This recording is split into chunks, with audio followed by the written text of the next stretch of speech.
I'm Rachel Bomberger from Erdman's Publishing.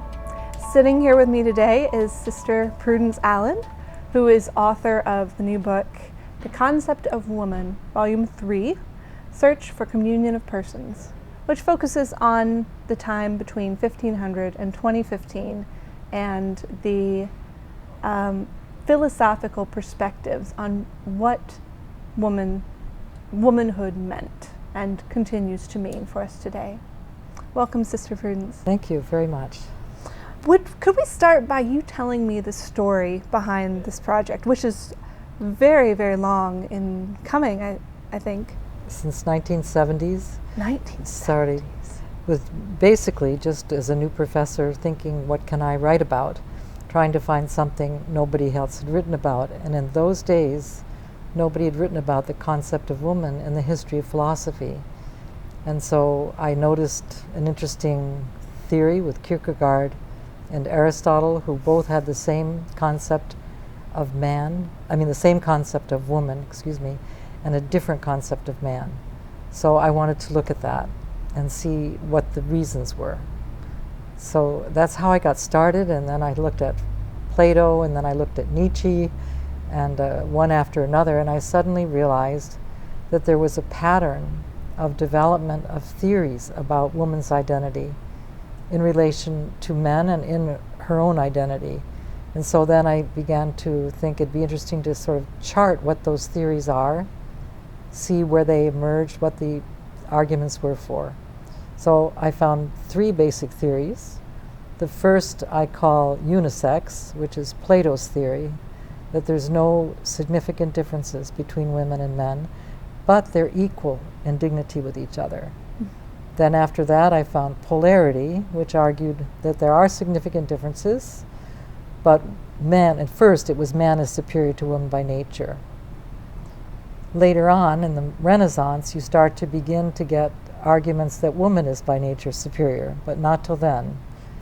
And then in the middle, after the development of Christianity, you have Augustine arguing the first argument for complementarity, that men and women are equal in dignity but significantly different, and that the relationship is synergetic, that there's something more happens. 1 + 1 goes to 3 is the way I talk about it. Okay. And then Hildegard of Bingen was the first woman philosopher to really develop that theory, and that was in the 1100s. And now this latest book, you've written 2 volumes previously, Right. going all the way from Aristotle up to the Renaissance, but now you're looking at the modern period. This volume, third volume, starts in 1500 and basically takes those same categories and says, well, asks what happened to them in the modern era. And what we find is the same 3 theories show up, but with different arguments. So in the late Renaissance, you have a complementarity developing its strength with both women and men authors who studied together, wrote together, usually in dialogues. And then you have Descartes' philosophy, which argued that the woman and man have just a unisex soul, mind, basically, he said, and there weren't significant differences between men and women. And so what happened was that Cartesian model just kind of ran away with people in philosophy for a while. The scientists discovered that Aristotle's theory of the sciences of generation and also of the planets was wrong, erroneous. Mm-hmm. And so they rejected all of Aristotle's philosophy, mistakenly, I would argue, but they nonetheless did. So then in the beginning of the modern era, you really have a lot of unisex theories. But then women philosophers began to emerge and began to ask the question, well, how do you explain the significant differences between men and women in terms of their identity, in terms of how they think, of the relation of mind and body? They kept trying to bring an integration both into the human person and also into relations of friendship with women and men. So that ends the 1700s, 1800s. And then Now, the subtitle for this book I think is really interesting, Search for Communion of Persons. It doesn't have a particularly obvious meaning, but I think that really ties into the later parts of this story. Can you explain that subtitle and what it means? Well, as soon as women began to do philosophy, particularly in the modern era, they developed strong friendships with other women philosophers as well as men philosophers. They were looking for what I would call an academic communion or personal communion of friendship. And then in marriage, the whole question of what should the basis of marriage be that would allow for the full flourishing of women and men became also very central in their writing and thinking. And so they were searching for this communion of persons which seemed to be kind of elusive. And so I looked again at what were they, how do they argue for it, what did they do for it, what did they try to promote and help happen. Yeah. And now you have brought in a number of voices, well over 100 different key figures to help you tell this story and unpack its meaning. Who were some of the highlights for you of people that you really think had interesting things to say about the concept of woman? I would say the first one in the modern period is a woman named Lucrezia Marinelli, an Italian woman who wrote a massive, several hundred-page volume against Aristotle. But even though she was arguing correctly against his errors, at the same time she went too far the other way, and she argued really that woman is by nature superior to men in every respect. So she became the founder of what I call reverse polarity. But she was fascinating because of the amount that she wrote, her knowledge of Aristotle, of science, and there was no other philosopher before her that had that intense and extensive knowledge. So she was the first highlight. Then there are many other later ones. I think Edith Stein, who's very well known, also had a lot of original contributions to make to the field. In some respects, she went further than I would want in some areas. For example, arguing that there's such a thing as a woman's soul, a female soul, and a male soul, instead of it being a human soul. But the kind of metaphysical approach I take is that the human soul is of the human being, and what makes it uniquely a woman or a man's is when the soul and the body are first conjoined at conception. And it took a long time for philosophers to come to that conclusion. But when that happens, you have the body being formed by a soul in a particular way, so that women have certain gifts that they can, for example, have children, and men have other gifts that women don't have, and the differentiation occurs through what is called actualization, the way that the soul actualizes the body in friendships and in marriage and all different ways. Yeah. What is your position, and how can we best understand the concept of woman and of gender identity in general? I think what I argue for is there are two fundamental principles that have to be accepted in order for what I call integral gender, sex and gender complementarity to be possible.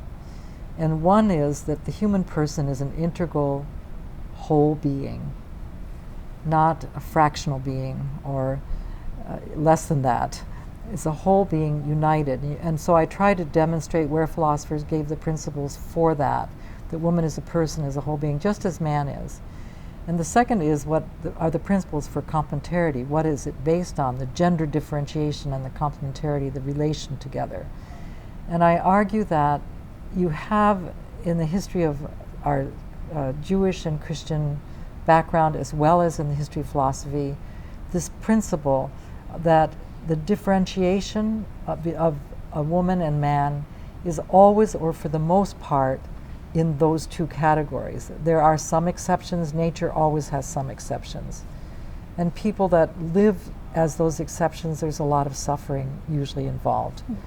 But the exception does not destroy the rule. And so today, unfortunately, you have what is called, I call gender ideology, which is basically trying to break down the human person into little fragmented parts and saying you can build like a Lego set together whatever parts you want. And to me, that is not the truth about the human being or about man and woman and about the relation together in marriage, in friendship, and so on. So in the book, I place an argument out there that says there are 7 ways you can demonstrate these principles. I draw something from John Henry Newman on those 7 principles. People can look at them and argue with me back. I'd be thrilled to have some engagement on it. But I finally make an argument that those are the truth about the human being. Gender reality, I call it. Mm-hmm. But it is really the case. That man and woman are equal in value, equal in humanity. In humanity, human dignity. Neither is by nature superior to the other. Uh-huh. And they are significantly different so that when they come into relation, they are synergetic. Okay. And we know, I mean, one level it's having children. Mm-hmm. And that's been the case from the book of Genesis. Book 5 in Genesis talks about the genealogy. The root in Genesis, gen means to breed, to reproduce. Mm-hmm. So that's the foundation. But they're also complementary in friendship and love and all kinds of other ways, activities, as uniquely their personality develops that. That's integral gender complementarity. The integral is the wholeness of each one, not fractional. So instead of 1 + 1 = 1, we have 1 + 1 = 3. Or you could say instead of 1/2 and 1/2 or 1/4 and 3/4 = 1. Because truly the way in those 200 years it was described, the woman was described as having a part that she contributed to the whole person that the marriage comes. Now we've talked some about complementarity. Mm-hmm. This is in some ways a controversial term nowadays, where a lot of people, even people of faith, people who are very traditional in other ways, feel very uncomfortable with the word complementarity. But the way you describe it, it's not something to be afraid of. In fact, something very beautiful. Can you explain why this word and this concept are not something to be afraid of? I can, and just a little word about why they might be afraid is because for 200 or 300 years the word complementarity was used sometimes to refer to what I call fractional complementarity, which had a hidden polarity, particularly where the male was superior in terms of having reason and woman had intuition, or that it was a sense, well, it's not really complementary, it's oppressive. A fraction. It's a fraction, right. So I tried to show where that happened, who said it and why and so on. We believe if we're Christians, if we're baptized, we are then adopted into the body of Christ in some way, which is a higher level of organization for us. Our whole being is part of the community of Christian life. And we have our part to play, but we're whole beings in that. So the role of philosophy, to come back to your question, is the integrator. Philosophy can integrate the different disciplines, look at what they each do, what their part is, and then look at the whole human person as a woman, as a man. How do they come together in community? And why do people search for community? Because we become more fully who we are by relation and by being in communities, of families, of religious life in my case, academic communities, political communities, neighborhoods. That's how we become more fully actualized, is by our gift of ourself to others through those unique characteristics that we have. So that's why I say integral complementarity is very different from fractional. And that's why it's exciting to explore and see what is my contribution to the communities that I am a part of. It's a beautiful vision of that community where everyone is accepted on the basis of their dignity, but also on the basis of their difference. Right, Yeah. right. Well, in closing, I have one question. You have spent approximately 15 years apiece on each of these wonderful volumes. How does it feel to have gotten all the way up to 2015 and to finish this huge project? I would say my first feeling was joy. Second, relief. You know, the sense I was able to accomplish which I wasn't sure each time. You know, I just kept working along and seeing how far I could get, and whether I could get it published. And Airdsman was wonderful in helping me that way, and the Social Science and Humanities Council of Canada gave me grants, so people helped, but the work had to be done. And I just feel very joyful that it's able to be. I can't wait to see this third volume out. We can't either, and we share your joy and Well, are very thank you. thankful to you for writing it and also for sitting down with us today. Thank you very much.